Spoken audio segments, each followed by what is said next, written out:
آئیے حضرات گرامی، میں آپ کے درمیان آپ کے مطلب کی چیزیں انشاءاللہ شعرا کے جب آئیں گے تب میں دیتا رہوں گا۔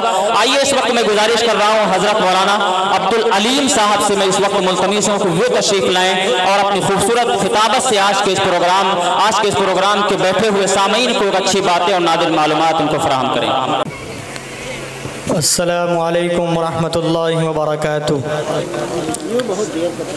الحمدللہ وحدہ والصلاة والسلام علی من لا نبی بعدہ، اما بعد فاعوذ باللہ من الشیطان الرجیم، بسم اللہ الرحمن الرحیم، وَإِنَّكَ لَعَلَىٰ خُلُقٍ عَظِيمٍ، صدق اللہ العظیم۔ اسٹیج پر رونق افروز علماء کرام اور حفاظ کرام اور سامعین بزم، میں نے آپ حضرات کے سامنے قرآن کریم کی ایک آیت تلاوت کی ہے جو نبی پاک علیہ السلام کے بارے میں نازل ہوئی ہے۔ قرآن کریم کہتا ہے نبی پاک علیہ السلام سے، وَإِنَّكَ لَعَلَىٰ خُلُقٍ عَظِيمٍ، آپ ایک اعلیٰ کردار پر ہیں، آپ ایک بلند اخلاق کے مالک ہیں۔ سعید بن ہشام رحمۃ اللہ علیہ ایک تابعی ہیں، انہوں نے حضرت عائشہ صدیقہ رضی اللہ عنہا سے پوچھا کہ نبی پاک علیہ السلام کا اخلاق کیسا تھا، آپ کا کردار کیسا تھا، آپ کا لوگوں کے ساتھ رویہ کیسا تھا، آپ لوگوں کے ساتھ کیسے ملتے تھے، کیسے پیش آتے تھے؟ تو حضرت عائشہ صدیقہ رضی اللہ عنہا نے فرمایا، فَإِنَّ خُلُقَ نَبِيِّ اللَّهِ صلی اللہ علیہ وسلم کان القرآن، نبی پاک علیہ السلام کا اخلاق تو قرآن تھا، گویا قرآن کی صورت میں زندگی کا جو نقشہ مطلوب ہے آپ اس میں ڈھلے ہوئے تھے اور وہی آپ نے لوگوں کے سامنے پیش کیا تھا۔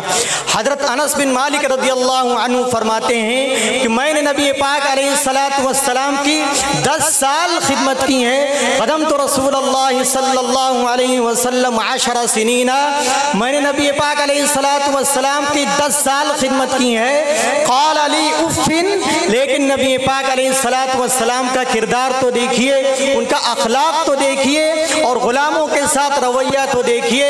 نبی پاک انس بن مالک رضی اللہ عنہ فرماتے ہیں، قال علی افن ولا لما صنعت ولا اللہ صنعت، کہ اس 10 سال کے عرصے دراز میں نبی پاک علیہ السلام نے کبھی مجھ سے یہ نہیں کہا اے انس تم نے یہ کام کیوں کیا اور یہ کام کیوں نہیں کیا۔ امام احمد بن حنبل رحمۃ اللہ علیہ حضرت عائشہ صدیقہ رضی اللہ عنہا سے فرماتے ہیں، ما ضرب رسول اللہ صلی اللہ علیہ وسلم قط بیدہ امرأۃ ولا خادما، کہ نبی پاک علیہ السلام نے کبھی اپنے ہاتھ سے نہ اپنے کسی خادم کو مارا اور نہ اپنی کسی بیوی کو مارا۔ یہ نبی پاک علیہ السلام کا اخلاق تھا، یہ آپ کا کردار تھا جو آپ نے لوگوں کے سامنے پیش کیا اور لوگ ایمان میں داخل ہوتے چلے گئے، اسلام پر داخل ہوتے چلے گئے۔ یہ نبی پاک علیہ السلام کا کردار ہے۔ کچھ فرقہ پرست طاقتیں اسلام کو بدنام کرتی ہیں اور اسلام کو دہشت گرد بتلاتی ہیں۔ آئیے میں آپ کو ایک واقعہ سناتا ہوں۔ امام بخاری رحمۃ اللہ علیہ نے ایک واقعہ نقل کیا ہے کہ فتح مکہ سے پہلے نبی پاک علیہ السلام نے چاہا کہ آپ مکہ کے اندر داخل ہو کر نماز پڑھیں، تو عثمان بن طلحہ نے آپ کو روک دیا اور آپ سے کہا کہ آپ اس میں نہیں جا سکتے۔ تو نبی پاک علیہ السلام نے فرمایا، اے عثمان، ایک دن وہ آئے گا کہ کنجی میرے ہاتھ میں ہوگی اور میں جسے چاہوں گا اس کے اندر داخل کروں گا۔ تو عثمان بن طلحہ نے فرمایا وہ دن قریش کی تباہی اور بربادی کا دن ہوگا۔ تو نبی پاک علیہ السلام نے فرمایا نہیں، قریش اس دن باعزت ہوں گے اور بامراد ہوں گے۔ ایک دن وہ آیا کہ مکہ فتح ہوا اور تمام اختیار نبی پاک علیہ السلام کے ہاتھ میں آ گیا اور نبی پاک علیہ السلام مکہ میں داخل ہوئے۔ سب سے پہلے آپ مکہ میں داخل ہوئے اور خانہ کعبہ کے اندر گئے، عثمان بن طلحہ کو بلایا اور ان سے کنجی لی۔ غالباً اس وقت وہ ایمان لا چکے تھے۔